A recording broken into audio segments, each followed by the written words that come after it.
decisive and bold actions to tackle the crisis. That is why a year ago on Thursday, 23rd July 2020, I came before this House to present what I called an extraordinary mid-year fiscal policy review of the 2020 budget statement and economic policy, and secured more funds to provide an immediate and appropriate response to the severe economic impact of the pandemic. In addition, the 2021 expenditure in advance of appropriation presented to this House on 28 October 2020 saw to the uninterrupted delivery of government business in the first quarter of this year and the ongoing implementation of the 2021 budget and economic policy of Friday, 12 March, is driving and the revitalization of the economy in line with our theme of completion, consolidation, and continuity. With these approvals, we intervened with timely measures to help, particularly households, schools, hospitals, and businesses, withstand the impact of the pandemic. Government provided direct transfers to households through food distribution and absorption of water and electricity bills, tax waivers to frontline health workers, and stimulus packages to small and medium-scale enterprises were also provided. Mr. Speaker, these interventions stabilized the situation, protected lives, supported businesses, and preserved jobs, which would otherwise have been lost. In fact, although the workload from the public sector had to be reduced in many cases, all through the COVID crisis, government has never once embarked on any program of laying off workers. Rather, we have continued to pay all workers and even proceeded to employ more in some critical areas such as security and health services. Mr. Speaker, let me use this opportunity to thank organized labor and employers for their role in concluding wage negotiations with government in May. The negotiations were marked by a shared understanding of the state of the economy, that we as a nation cannot share what we do not have, a collective will to improve productivity, raise more revenue, and ensure decent wages in the years to come. Mr. Speaker, as a result of our competent management of the crisis situation, Ghana's economy has outperformed its peers, recovering faster. After recording negative growth in the second and third quarters of 2020, the economy rebounded strongly in the last quarter of the year, continuing well into the first quarter of 2021. The Ghana Statistical Service reports the overall GDP growth for first quarter 2021 was 3.1%. The growth was even better, excluding oil, at 4.6%. The Bank of Ghana Composite Index of Economic Activity attests to the strong growth recovery, with the index growing at 33.1% at the end of May 2021, compared to a contraction of 10.23% at the end of May 2020.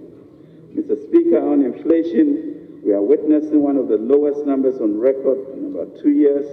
Inflation, which at the height of the pandemic hovered around 11.8%, dropped to 7.5% in May 2021, before inching up slightly to 7.8% in June. The Bank of Ghana will continue to implement appropriate monetary policy to maintain inflation rate within the target of 8 plus or minus 2%. The cedi has been relatively stable in the past 4 years and maintained its stability even in this pandemic year. For the first time in the Fourth Republic, the exchange rate did not see a spike after an election year.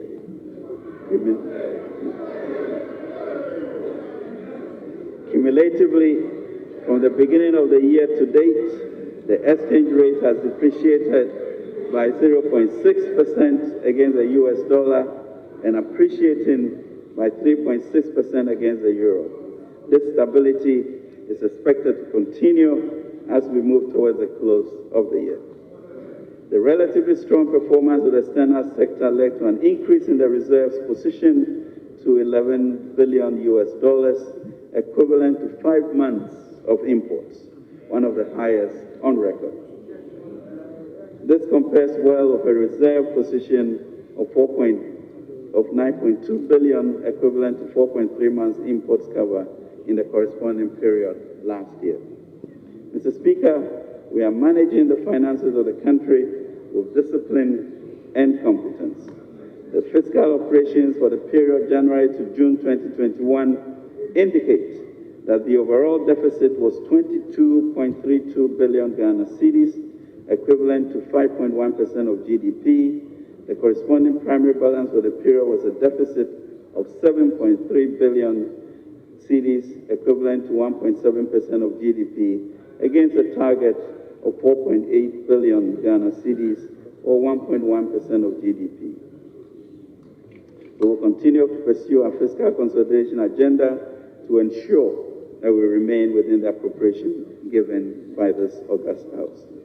Mr. Speaker, I would like to note that notwithstanding our elevated debt levels as a result of COVID-19, our inflation rate is lower than it was in 2016. Our interest rates are lower than they were in 2016. Our exchange rate is more stable than it was in 2016. Our foreign exchange reserves are much higher than they were in 2016. And we did not have to lay off any workers, nor cancel teacher and nursing training allowances. Furthermore, we did not go to the IMF for a bailout program, neither have we built an interchange for the price of 3. This is because we have managed the economy much better than it was managed up to 2016. Let us, Mr. Speaker, not forget this. On the back of these and other deliberate policies, our country has attracted more foreign direct investment in the midst of the pandemic.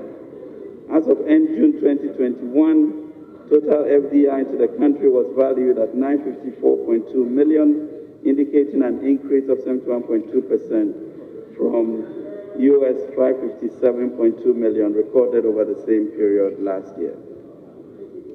Mr. Speaker, the strong rebounding growth, the low inflation rates, the stable currency, the strong reserve position, and FDI flows are clear indicators of an economy in recovery. Indeed, the strategic investments we collectively made in building strong economic fundamentals in the 3 years prior to this pandemic, as well as the subsequent speed, scope, and scale of our socio-economic response to the pandemic is fueling our recovery. Mr. Speaker, I stand before this august House today to assure the nation that our transformation agenda is very much on course. However, with COVID-19 still with us, it is important to stress that the recovery is only the beginning. A beginning that requires our collective sense of responsibility and action as citizens to guide, protect, and participate in the recovery efforts. Mr. Speaker, this mid-year fiscal policy review that I'm presenting does not come with a supplementary budget, and our revised fiscal framework for 2021 is kept within the fiscal target of 9.5% of GDP. We are staying within the 2021 appropriation. Respectful Mr. Speaker, let me repeat. I'm not here today to ask for more money. I have not come.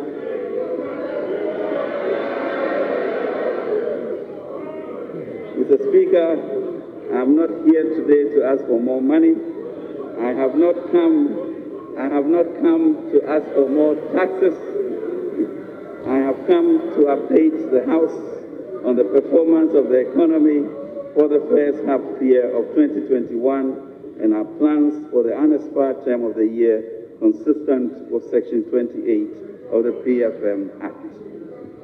One of the serious impacts, Mr. Speaker, of the COVID-19 pandemic has been the loss of jobs, which has exacerbated the unemployment problem, particularly among the youth. As such, government is ready with a comprehensive program to tackle this intractable problem. The goal is to create employment opportunities for 1 million of our young people over the next 2.5 years by igniting, Mr. Speaker, a high spirit of entrepreneurship. We will count on the support of this august House for this. Our focus on taxes is to collect what is due the Republic. To this end, we are building a robust framework to expand domestic revenue mobilization to focus on compliance and enforcement nationwide. We have established, Mr. Speaker, the Revenue Assurance and Compliance Enforcement, RACE, R-A-C. The remit of RACE, Mr. Speaker, is to identify and eliminate revenue leakages in areas such as petroleum bunkering, gold and minerals exports, port operations, transit goods, warehousing, border controls, and free zones operations, to name but a few. Mr. Speaker, I will now present an assessment of the programs we have and continue to implement in line with our strategy for completion, consolidation, and continuity, which is the theme for the 2021 budget and economic policy. These programs address the concerns of our fellow Ghanaians, especially our youth, and demonstrate our commitment to create sustainable and inclusive opportunities for. Mr. Speaker, in fulfillment of our completion pledge, we have completed a number of projects and activities, including but not limited to the 4-tier interchange at Pokwase, the first of its kind in West Africa, to ease, and second in Africa, to ease travel constraints and enhance our productivity. The 85-bed Central Gunja District Hospital, located in Boape, to improve access to quality health care. Key strategic factories to provide jobs and accelerate our industrialization agenda, including the new factory of Premium Foods Limited at Ejusu in the Ashanti region, one of the leading agribusiness in Ghana. Nano Foods Limited, pineapple juice processing factory at Nsewem. Phase 1 of B5 steel plant in La Plega in Ningo Pram, which when fully completed will become the biggest steel factory in West Africa. Toyota Tushu vehicle assembly plant in Tema, successfully securing the removal of Ghana from the Financial Action Task Force Grace List, which has enhanced access to global markets and finance for our businesses, and the signing of seven implementation compacts under the Ghana Cares Obatampa program. Mr. Speaker, towards consolidating the gains made, we have, among others, pursued prudent macro-fiscal policies that puts us back on track to restore economic stability and growth, fostered a resilient financial ecosystem under Ghana Cares by establishing the building blocks for stronger and catalytic collaboration between institutions such as the Ghana Incentive-Based and Risk-Sharing Scheme for Agricultural Lending, GESAL, Ghana Commodity Exchange, GCS, Venture Capital Trust Fund, and the Restructured Ghana Enterprises Agency, formerly MBSSI, to anchor a new age of entrepreneurship, job creation, and wealth building for our post-COVID transformation. We issued a historic foreign currency denominated zero-coupon bond in our financing mix, that's creating the fiscal space to build our financial resilience, and revamped the energy sector to further stabilize electricity supply for households and businesses. Mr. Speaker, our pledge on continuity has also driven us to continue to implement the Phase 2 of the Ghana Cares Obatampa program to revitalize our economy after successful execution of the stabilization measures in Phase 1. Continue to implement our key flagship programs, including Free SHS, PFJ, 1D, 1F, among others, to enhance the quality of life of our people and further advance our transformation agenda. Continued our environmental agenda by embarking on a war against illegal mining, Galamsey, to preserve our water bodies and protect the environment. And continue government's historic partnership with labor and employers, and also with the faith-based organizations. Mr. Speaker, in addition to the above, we've continued to provide the needed resources, equipment, and personnel to maintain security and peace within our borders. We are on course, Mr. Speaker, to transform the security services to enable them to adequately respond to emerging national and sub-regional threats. Mr. Speaker, we are aware of various conversations and we will take appropriate measures at the right time, and we beg this House to support us in that bid. In line with government's agenda to enhance our global stature, Ghana placed a bid and was elected as a non-permanent member of the United Nations Security Council for the 2022-2023 term. Additionally, His Excellency the President was also elected unanimously for a second term as Chairman of the Authority of Heads of State and Government of the Economic Community of West Africa States, ECOWAS. President Akufo-Addo remains co-chair of the United Nations and Sustainable Development Goals Advocate Group with Norway's Prime Minister, Erna Solberg. He is also the AU champion for both financial institutions and gender affairs. As a result of the increased international visibility and exemplary leadership of the President during this pandemic, government has been able to procure and administer 1,271,393 doses of COVID-19 vaccines, while 865,422 people have received the first dose, 405,971 have been fully vaccinated with the second dose at the end of June this year. Mr. Speaker, our diplomatic efforts are yielding results, and we are expecting to receive through the COVAX facility 1.2 million Pfizer vaccines from the United States of America, 249,600 AstraZeneca vaccines from the United Kingdom. In addition, government has committed itself to purchase through the African Medicine Supply Platform 17 million Johnson & Johnson single-dose vaccines. Furthermore, the President has set up a committee dedicated to facilitating our domestic capacity to manufacture COVID-19 vaccines, beginning with the process of fill and finish.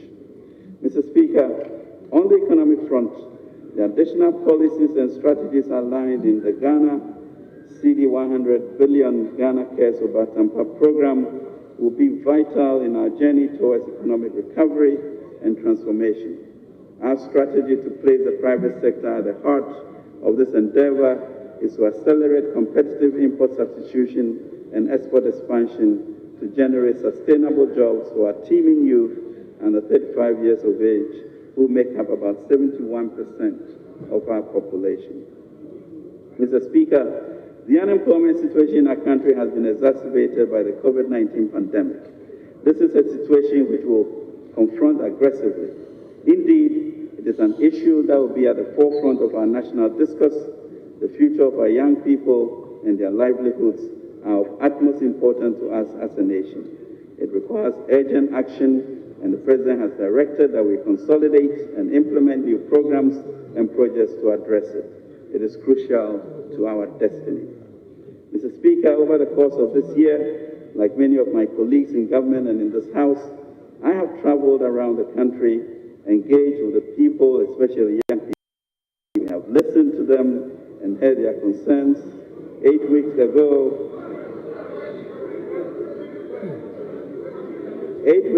Mr. Speaker, I visited Tamale and Sunyani and interacted with thousands of young people. Also visited Chebi and Trapiase, drawn from various universities and tertiary institutions as part of the Springboard Foundation program. I also participated in both the Accra Springboard and NUC's annual leadership training programs. These interventions, Mr. Speaker, provided me with yet another opportunity to experience at first hand the expectations and aspirations of our young people.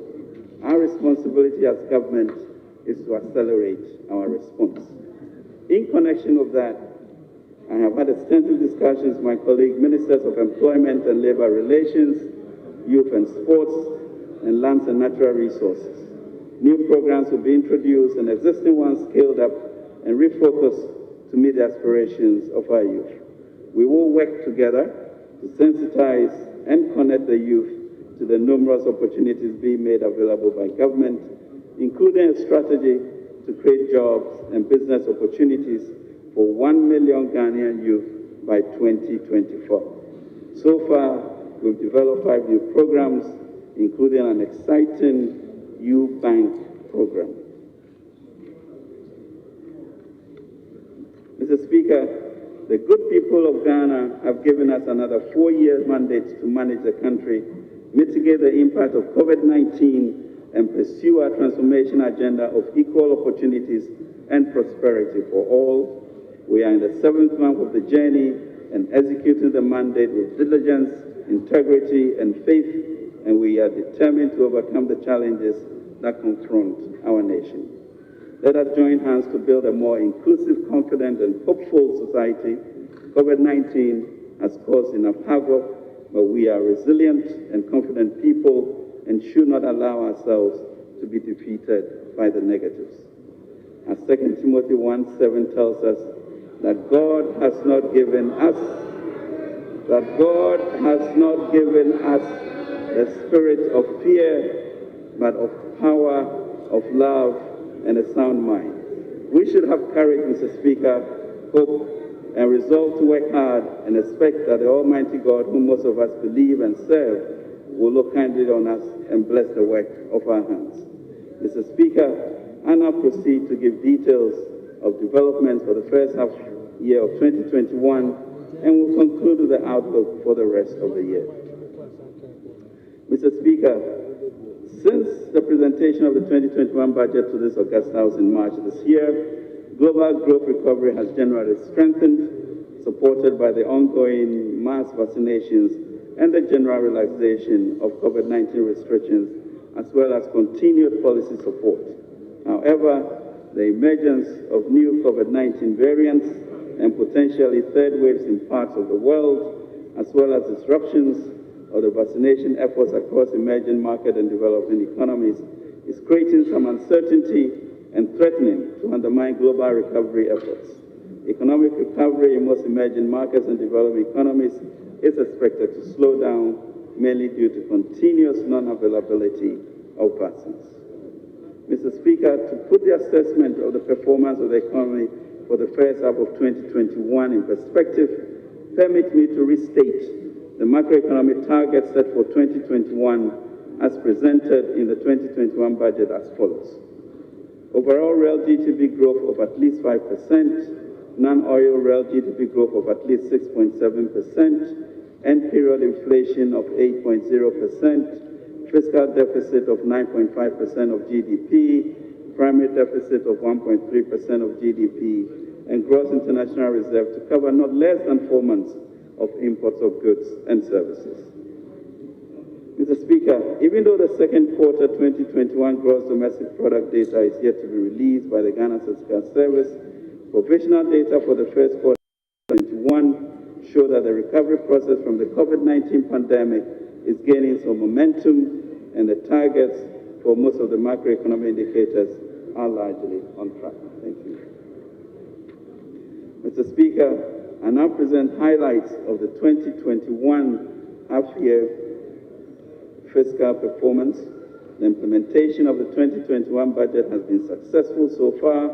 We remain fully committed to achieving the fiscal deficit target of 9.5% of GDP for the year in order to not to derail from the objective of returning to the Fiscal Responsibility Act fiscal deficit and primary balance thresholds of 5% of GDP and positive primary balance, respectively, by 2024.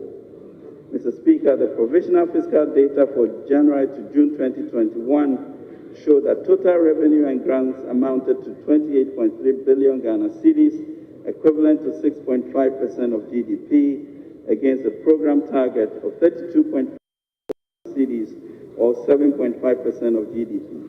For the same period, total expenditure, including the clearance of arrears, amounted to 50.6 billion, equivalent to 11.7% of GDP, against a program target of 55.1 billion, or 12.7% of GDP.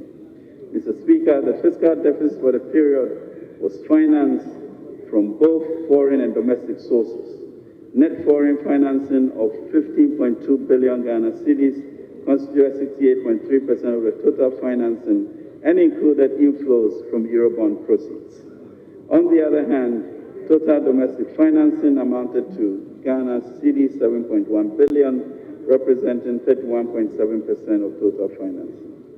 Public debt development. Mr. Speaker, the total public debt stock as a percentage of GDP increased from 76.1% at the end of December 2020 to 77.1% of GDP at the end of June 2021. This stock includes the financial and energy sector bailouts. Excluding the financial sector bailout, the nominal debt stock as percent of GDP is 72.9%. The increase in the debt stock was mainly because of the Eurobond issuance of April 2021, COVID-19 pandemic effect, contingent liabilities, and front-loading of financing to meet cash flow requirements for the first half of this year. Mr. Speaker, the loss of human capital as a result of COVID-19 continues to be devastating. The reported steady decline in weekly average infections, which to 179 by the week of 5th March 2021, was sustained to 60 cases by the week of 20th June 2021.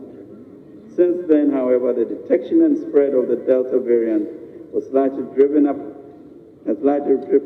reported cases. As of 25th July 2021, overall COVID-19 infections since the first confirmed case on 12 March 2021 has reached 103,019. There are currently 4,983 active cases, 97,213 recoveries against all efforts. 823 persons have died due to COVID-19 over the same period.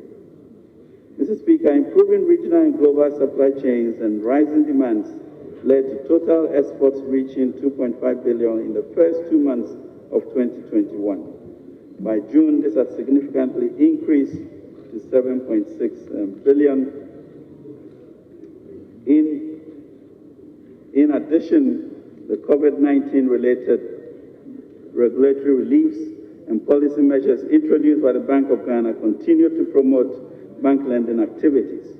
From the beginning of the year to June 2021, new advances reached $16 billion, marginally above the advances of $15.8 billion during the same period in 2020. It is expected that as economic activities rebound and lending rates drop further, private sector credit will pick up. Mr. Speaker, proactive and pragmatic policies have ensured that the tourism and hospitality industry, which had perhaps endured its most difficult year in 2020, is on a rebound. Tourist arrivals in the country as at the end of 2020 was about 370,000, as against a revised target of 400,000 for 2020. With the reopening of the Kotoka International Airport in September 2020, arrivals at the end of the second quarter of 2021 were 231,000, representing 65% of the full year arrivals in 2020. Mr. Speaker, there are also other positive trends for this pandemic, as digital technology is assuming a more significant role in the operations of businesses. Almost 9 out of 10 firms are now leveraging digital platforms to market their products. Similarly, mobile money door-to-door delivery by courier services and internet usage for business operations also increased by 77%. Mr. Speaker, since the onset of the COVID-19 pandemic, government has developed and implemented a number of interventions expressed in the National COVID-19 Emergency Preparedness and Response Plan and the National Strategic COVID-19 Response Plan, July 2020 to December 2024. Mr. Speaker, these plans and related interventions provided a comprehensive framework to mobilize and disburse funds which have proved vital to the success of the national containment and case management measures. Since Ghana recorded its first 2 cases on 12 March 2020, the Ghana Health Service has conducted 1,416,952 tests as of 25th July 2021, with a cumulative positivity rate of 7.3%. Mr. Speaker, Ghana implemented the COVID-19 vaccination campaign as part of the containment strategy and has developed the National Deployment and Vaccination Plan. It is planned that 20 million Ghanaians will be vaccinated in order to achieve herd immunity. Mr. Speaker, we have upgraded our national, regional, and district cold chain facilities to widen our access to vaccines like Pfizer and Moderna that require -70 degrees centigrade cold chains. These include 16 ultra-low cold freezers, 58 units of ultra-low freezers, 50 normal for steam refrigerators, 300 boxes to be filled with ice packs, 300 ice pack freezers, 10 cold chain vans, and 120 temperature monitoring devices. Government has also committed to providing seed funding of $25 million towards the development of the country's capacity to produce vaccines domestically. This will be achieved through the establishment of a National Vaccine Institute. Mr. Speaker, the pandemic further strengthened our efforts to tackle discrimination and inequality against women, since the sectors hard hit by the crisis, like tourism, hospitality, and small-scale retailing, employ a large number of women. It is important to note that Ghana was one of the few countries in the world that devised a plan to ensure that the impact of the pandemic on MSMEs will be minimized. Through the Ghana Enterprise Agency, formerly National Board for Small Scale and Industries, a number of programs were implemented to minimize the impact of the pandemic and also to support in the realization of the government vision of diversity, inclusivity, and job creation. Under the Ghana cedi 600 million coronavirus alleviation program business support, a total of 520 million Ghana cedis had been disbursed to over 299,000 MSME beneficiaries between May 2020 and June 2021. For the 290,000 beneficiaries who benefited under the coronavirus program business support scheme, about 60% of the beneficiaries were women-owned businesses or MSMEs.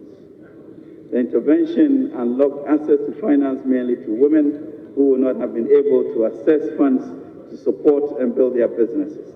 Technical support was also provided in the form of training, entrepreneurship, and financial management to 15,748 beneficiaries across Ghana, over 67% being females. Over 740,000 jobs have been protected, and a database of 904,000 MSMEs has been created to inform policy going forward. Support was also given to specific sectors such as the creative arts, media, and the private education to enable them continue to offer key services in peak of the pandemic. As at the end of June 2021, a total of 52.3 million Ghana cedis has been disbursed to 29,698 beneficiaries within the creative arts industry. Additionally, 5,410 private schools, universities, and associations with the educational sector received a total of 41.2 million Ghana cedis. Mr. Speaker, to sustain the quality of life for Ghanaians during the pandemic, government subsidized the cost for various categories of household and industrial electricity consumption from April to December 2020. Altogether, 4,772,512 customers benefited from the electricity relief for the period. The policy, however, continued for lifetime customers from January to March 2021. Mr. Speaker, as part of government's social interventions for supply of free water under the COVID-19 initiative, the Ministry of Sanitation and Water Resources partnered the Ghana Water Company Limited and Community Water and Sanitation Agency to ensure the full realization of the objective. The program started in April 2020 and was extended to June 2021 for domestic consumption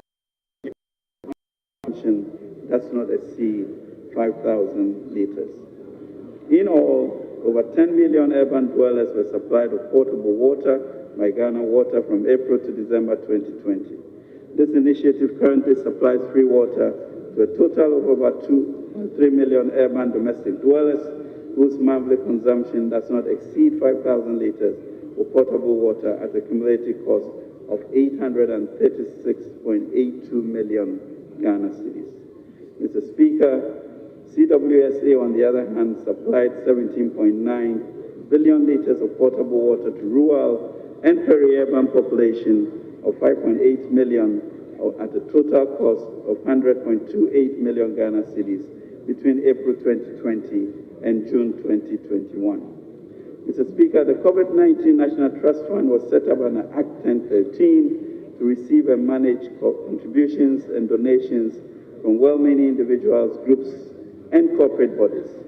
As at 30th June 2021, the COVID-19 National Trust Fund had received a total amount of $57.15 million in cash donations. These donations were made between the period April 2020 and March 2021. As of 30th June 2021, the fund had disbursed an amount of 52.5 million Ghana cedis for various programs as well as procurement of items. Mr. Speaker, the COVID-19 pandemic has forced Africa into a liquidity crisis that needs to be reversed.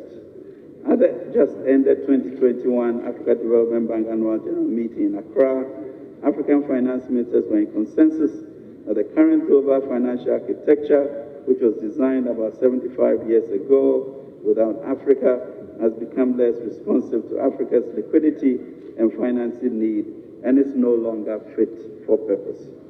Africa cannot truly rise unless there's a tectonic shift, Mr. Speaker, in the global financial architecture to support it. To this end, African finance ministers have commenced global advocacy for the IMF to unlend between 25 to 30% of its new SDR of $650 billion to Africa.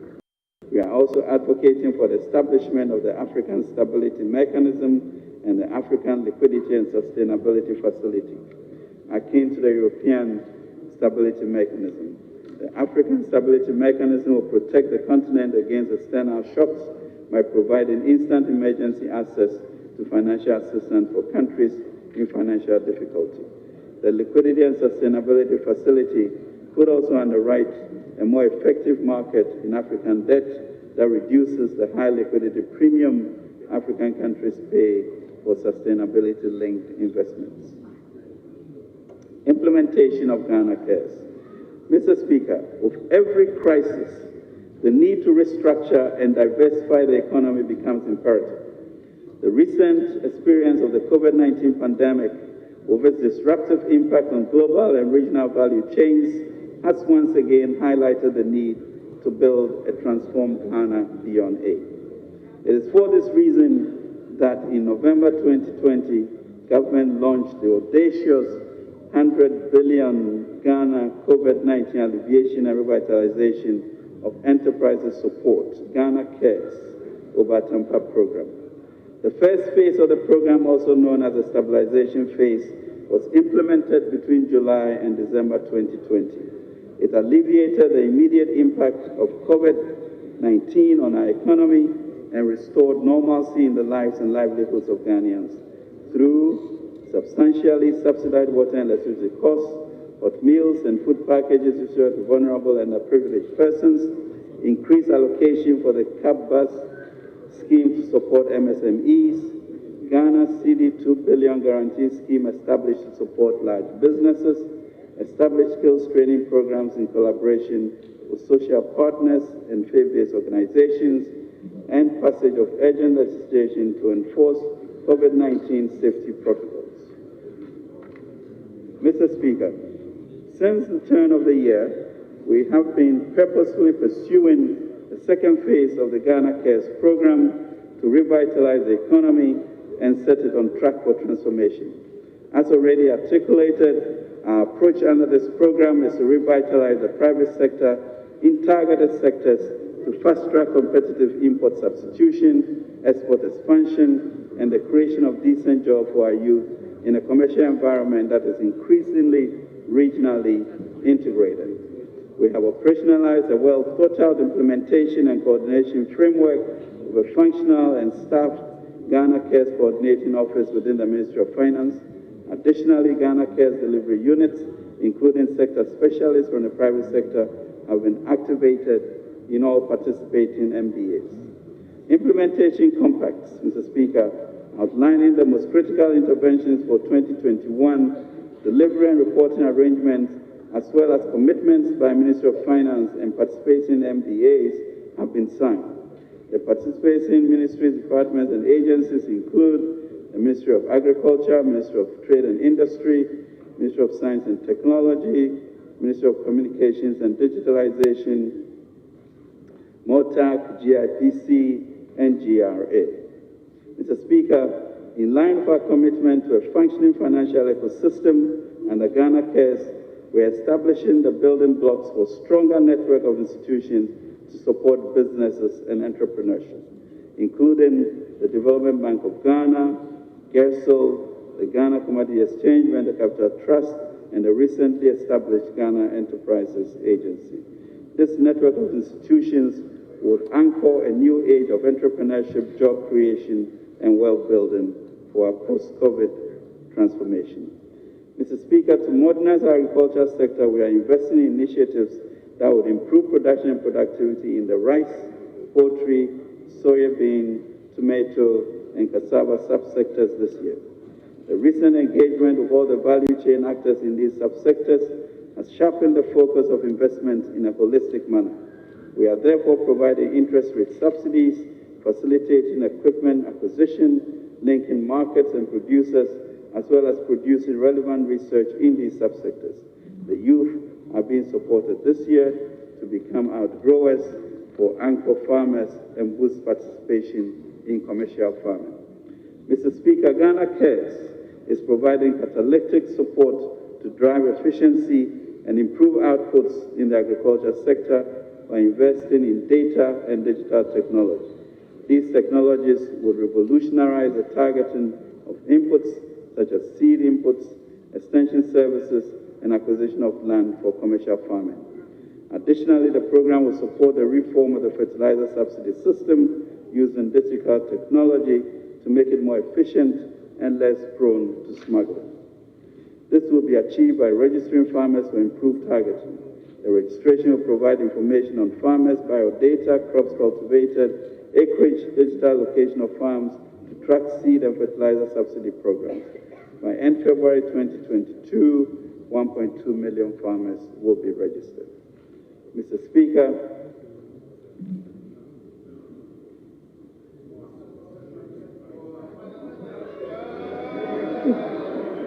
thank you. Thank you. Additionally, Mr. Speaker,